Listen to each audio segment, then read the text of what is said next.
ओम नमस्ते। वैदिक ध्वनि ओम। ओम।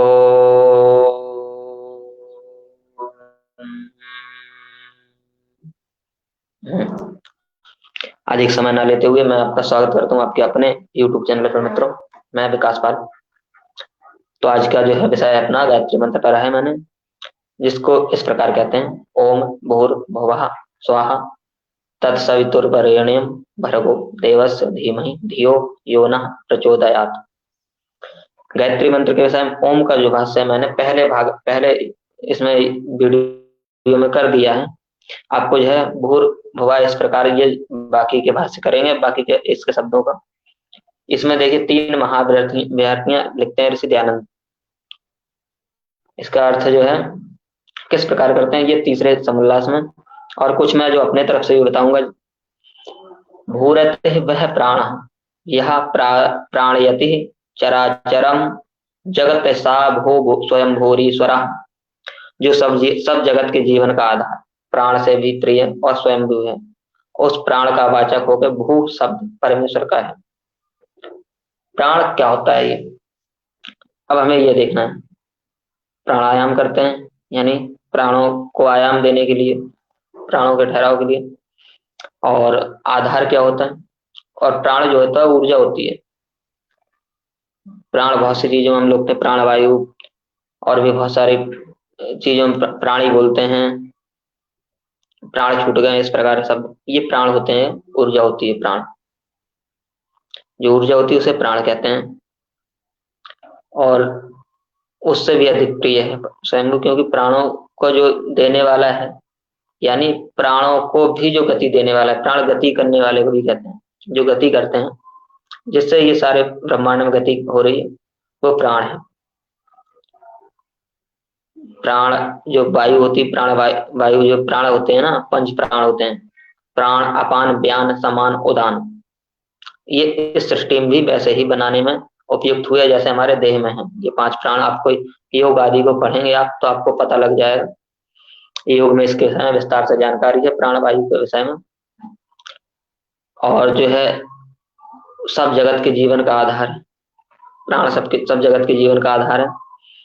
और परमात्मा सब जगत के जीवन का आधार है। हम देखते हैं कि इस संसार किसके आधार आधार पर है। मैं इस समय पर बैठा हुआ, मैं कुर्सी के आधार पर हूँ, कुर्सी बैठी हुई है, कुर्सी जो है पड़ी है, ये भूमि के आधार पर है। भूमि जो है वो और अन्य पदार्थों के आधार पर है। सूर्य के आधार पर है भूमि, अंतरिक्ष के आधार पर, आकाश के आधार पर है। वो आकाश किसके, आकाश छंदों के आधार पर है, छंद प्राण के आधार पर है। और जो है प्राण आदि जो है वो और अन्य चीजों के आधार पर हैं, मन के आधार पर हैं ये। और मन जो है वो प्रकृति के आधार पर है। प्रकृति यानी उस पर जो गति करने के लिए, जो हमें जैसे गाड़ी चलाने के लिए सड़क चाहिए होती है, गति करने के लिए गाड़ी के लिए, उसी प्रकार मन के लिए ये होता है, प्रकृति होती। अब प्रकृति को जो आधार दे, प्रकृति को भी किसी पे स्थापित होना चाहिए। और ये ऐसा विषय है कि इस पे मैं नास्तिक हो गया था कभी, और इससे जो है पढ़कर मैं आस्तिक होना हुआ। इस प्रकृति पदार्थ ऐसी अवस्था होती है, प्रकृति पदार्थ यानी ऐसी अवस्था उस पदार्थ की जो मैटर होता है। मैटर तो पदार्थ नहीं होता, पदार्थ पदार्थ होता है। तो उसकी जो है कोई गति नहीं होती, इतने इतनी ज्यादा सूक्ष्म उसमें हो जाता है, वो सूक्ष्म से बना है। जो जो मेटेरियल का जो है लास्ट जो पदार्थ का अंतिम जो है भाग है, प्रकृति अनादि है, कि उसे ना तो देखा जा सकता है ना छुआ जा सकता, उसे जाना नहीं जा सकता, अप्रकाशित हो जाता, अज्ञान में हो जाती है वो अवस्था। परंतु उसको भी चाहिए आधार, तो चाहिए उसे, तो उसे वो आधार देता है परमात्मा। इसलिए जो सबके जगत के जीवन का आधार है, प्राण से भी अधिक प्राण है, क्योंकि वो प्राणों को भी प्राण प्राण देता है यानी गतिमान है। इससे परमात्मा स्वयंभू है और प्रिय प्राण का वाचक होकर भू नाम परमेश्वर है, जैसे हम देखते हैं। हाँ, अब प्राण के विषय में और एक बात बताते हैं। हम रोजमर्रा के शब्दों में जैसे देखते हैं, भूत शब्द जो है, भूत शब्द भू से आया है। भूत शब्द यानी आकाश, वायु, अग्नि, जल, इस प्रकार से पंच महाभूत, पृथ्वी आदि। तो ये प्राण देते हैं हमें। हम अपनी जो है जीवन में गति या ऊर्जा कैसे प्राप्त करते हैं? जो गति करने के लिए, कार्य करने के लिए जो ऊर्जा लगती है हमें, वो हम पृथ्वी से प्राप्त करते हैं, वायु से प्राप्त करते हैं, सूर्य ताप से या अग्नि से प्राप्त करते हैं। आप निरंतर देखिए। और जो है अंतरिक्ष से भी प्राप्त करते हैं, आकाश से, क्योंकि आकाश के ऊपर ही हमारा आधार है। यदि आकाश ना हो, पर्याप्त स्थान ना हो, हमें आकाश प्राप्त ना हो, तब भी हम कोई गति नहीं कर सकते। हम जो बोल रहे हैं तो इसमें इतनी खाली स्थान की आवश्यकता होती है कि वो बाड़ी जाके विभिन्न जो है अंदर भीतर की बहुत सारी दीवारों में टकराए, बहुत सारी कोशिकाओं में टकराए, और एक दूसरे से गति हो। ठहरने के लिए, आवागमन के लिए जो है गति चाहिए। पृथ्वी जो है, पृथ्वी से बहुत सारे खनिज पदार्थ जो हैं, जो पेड़ पौधों और वनस्पतियों के आधार पर जो है, साग फलों के आधार पर अनाजों के रूप में उनमें संग्रहित होते हैं और वो हमारे अंदर आते हैं पृथ्वी। इससे भी पृथ्वी भूत है, हम उसके आधार पर हैं। उसमें उसके वनस्पतियों में जल की मात्रा भी चाहिए होती है, जल चाहिए होता है। जल भी इसीलिए भूत है क्योंकि उसमें जो है गति जो है, बिना एक जल पदार्थ ना हो, आकाश भी हो आपका, पृथ्वी हो और ताप भी हो, तो कोई भी जो है फसल जो हो ही नहीं सकती। और फसल नहीं हो सकती तो मांसाहारी जीव भी नहीं होंगे, शाकाहारी नहीं होंगे। कुछ लोग कहते हैं कि हम दूसरे जीवों को वो करेंगे तो खा के काम चला लेंगे, अगर शाकाहार ना हो, सब खत्म हो जाए। ऐसा कुछ नहीं है दोस्तों। इसके बाद क्या है कि वायु को आप देखते हैं, अगर ये सारे पदार्थ हो गए, तब भी यदि वायु ना हुई तो कोई भी पदार्थ जो है कभी भी उत्पन्न हो ही नहीं सकता। कोई भी उसमें प्राण वायु जो है उसकी आवश्यकता पड़ती है। और इनके अलग अलग प्रकार के हैं। ये प्रकृति में जितनी भी गैसें होती हैं वायुमंडल में, उन सबकी अलग अलग आवश्यकता होती है, अलग अलग उनकी व्यवस्था होती है, इसलिए यह भी भूत होते हैं। हम लोग कहते हैं ऑक्सीजन अच्छी है और कार्बन डाइऑक्साइड बुरी है। नहीं, ये बुरी नहीं है, ये लोग जानते नहीं है इसे। और इसके बाद जो मन होता है वो भी भूत होता है, क्योंकि हमारी सारी सारी इंद्रियों का कार्य जो होता है वो मन के गति के आधार पर होता है। मन जो है आत्मा को जो है, आत्मा मन को प्रेरित करती है। मन और आत्मा और उनके इंद्रियों के बीच में संयम संयम करता है, इनके संसर्ग कराता है, इसलिए वह भी भूत है। हम जो भोजन करते हैं वह भी भूत है। भो भू शब्द भू से, भोजन शब्द भू से ही आया। ये भुजा शब्द हुई, उसी के आधार पर हम गति करते हैं, भुजाओं के आधार पर हमारा जीवन चलता है, भुजाओं से हम कार्य करते हैं। यह भी भुजा शब्द जो है भू से आया है लोक में। और विश्व में ये संसार की सारी विद्याएं जो है वेदों से प्रकाशित हुई हैं, और सारी विद्याएं वेदों में ही हैं। और इसके बाद जो है भुजंग शब्द आया, यानी भूमि के आधार पर चलने वाला सर्प जो होता है। और भूख जो शब्द होता है, भूख यदि ना लगे हमें तब भी जीवन नहीं चलेगा हमारा, इसलिए भू शब्द ये है। और स्वयंभू परमात्मा है। ये परमात्मा जो स्वयंभू है वो किसी के गति देने पर गति नहीं करता, वो स्वयं से ही गति करता है, यानी सर्वत्र है वो। गति क्या करे, वो तो सभी वस्तुओं को गतिमान करता है, स्वयं है वो सर्वत्र, इसलिए उसे गति करने की आवश्यकता नहीं है। और सबसे अधिक तीव्र है, वो कहीं भी उसकी जो है वो कार्य कर सकता है वो परमात्मा।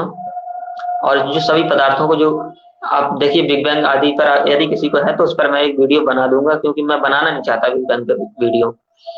इसमें बिग बैंग में बहुत सारी कमियां हैं, इन पर जो है पहले से ही आचार्य अग्निव्रत नेस्टक जी ने वीडियो बना रखा है यूट्यूब पर। वैदिक फिजिक्स नाम से उनका यूट्यूब चैनल है। तो इस प्रकार जो मैंने आपको बता दिया, और भी इसमें बहुत अधिक भाष्य हो सकते हैं। माता को भी भूमि कहते हैं, क्योंकि माता के आधार पर हम जो है जन्म लेते हैं। और गाय को भी माता कहते हैं, भूमि कहते हैं गाय को भी, गौ। और तरंगों को भी, गायत्री आदि को भू कहा जाता है।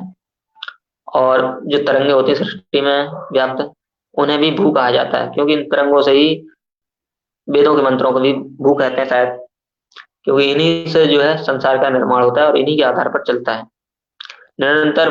ये संसार ध्वनि से बना है, ध्वनि तरंगों से। ये मैं आपसे बात कर रहा हूँ, ये मोबाइल की तरंगे भी जिसके आधार पर जा रही हैं, वो भी इसका कोई भू होगा, कोई आधार होगा, क्योंकि बिना आधार पर कैसे चल सकता है। यदि हमें हमें कहा जाए कि दो बीच में एक खाई है, इस तरफ भी पहाड़ है, उस तरफ भी पहाड़ है, पहाड़ के बीचों में जो खाई है बीच में, घाटी है, उसे हम ऐसे ही नाक जाए, नहीं निकल सकते हम, क्योंकि उसमें आधार नहीं है कोई। हमें उसके लिए आधार चाहिए, या तो कोई हमें ऊपर से जो है सब आधार देने वाला हो, जिसको हम पकड़ के रस्सी आदि है, यदि हमारे भुजाओं में बल है, इनके आधार पर है तब। और नीचे या तो कोई पुल आदि होना चाहिए जो आधार दे सके, भू होना चाहिए, तब हम निकल सकते हैं। और नास्तिक भाइयों जो भाई ईश्वर को स्वीकार नहीं कर पा रहे हैं, वो इस प्रकार स्वीकार करें, क्योंकि जो है अंतिम गति जो है, अंतिम और प्रथम गति जो है परमात्मा की होती है, और वो सर्वत्र सबको गति के लिए प्रेरित करता है। आप देखिए, राई का दाना है, वो कुछ नहीं कर सकता यदि उसमें अग्नि जल वायु आकाश आदि में से, पृथ्वी आदि में से एक भी पदार्थ ना प्राप्त हो। और ये सारी जो मैटर की जो लास्ट अवस्था है, सत्व रज तम की जो साम्य अवस्था, वो भी स्वयं गति नहीं करती जब तक उसे कोई प्रेरित ना करे। आज के लिए, आज के वीडियो में सिर्फ इतना ही। ये गायत्री मंत्र के जो है भू शब्द का भाष्य हो गया है, और गायत्री के और भू शब्द का और भी मंत्र का अर्थ करेंगे, क्योंकि इसमें जो है आगे हम पूरा गायत्री मंत्र का भाष्य करेंगे। इसलिए चैनल को सब्सक्राइब कर लें, क्योंकि आपके सब्सक्राइब करने से लगभग 50 सब्सक्राइबर हो जाएंगे, तो मैं उसके बाद लाइव आ सकूंगा, और इसमें बहुत अधिक समय खर्च नहीं होगा, ऊर्जा खर्च नहीं होगी।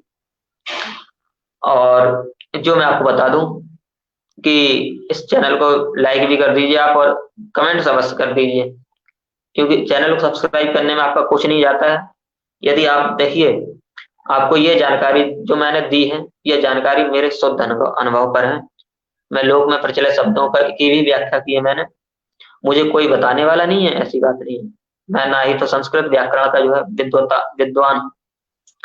तो यदि आप लोग ऐसे ही मेरा सहयोग करते रहे, सहयोग के आप सब्सक्राइब कर लीजिए चैनल को, मेरा हौसला बढ़ाते रहे आप, तो आगे चल के मैं संस्कृत भी अध्ययन करूंगा, व्याकरण महाभाष्य आदि पढ़ूंगा, और हो सकता है उसके बाद जो है संसार की कुछ समस्याओं पर तो मैं अभी विचार करता हूँ, उसके बाद कुछ अच्छे से विचार कर सकूं, क्योंकि हमारे ग्रंथों में जो है बहुत सारी समस्याओं के समाधान है, परंतु उनके मुझे ये लगता है जैसे ऐतरेय ब्राह्मण का सही भाष्य आचार्य अग्निव्रत नैष्ठिक जी ने किया, ऐसे ही और लोगों को करना चाहिए। और हो सकता है इसका आगे इस प्रकार के भाष्य हम स्वयं ही करें, क्योंकि इन्हें समझने के लिए कुछ अधिक आवश्यकता होती है, ज्ञान की आवश्यकता भी होती है, और ऊहा की आवश्यकता भी होती है, योग आदि की आवश्यकता होती है। इसलिए मेरा मनोबल ऊंचा करने के लिए आप लोगों से विनती है, इस चैनल को सब्सक्राइब करें, लाइक करें, और शेयर अवश्य कर दीजिए। आप अपने किसी नास्तिक मित्र को, या कोई ऐसा मित्र जिसे आप जानते हो, यदि आपको लज्जा के कारण स्वयं के आसपास के व्यक्ति को शेयर नहीं कर पा रहे, तो कोई सोशल मीडिया के फ्रेंड होंगे, उनको शेयर कीजिए आप वीडियो को। और इसी के साथ ओम नमस्ते जय श्री राम, विदा लेता हूं मित्रों, कल फिर मिलेंगे अगले एपिसोड में।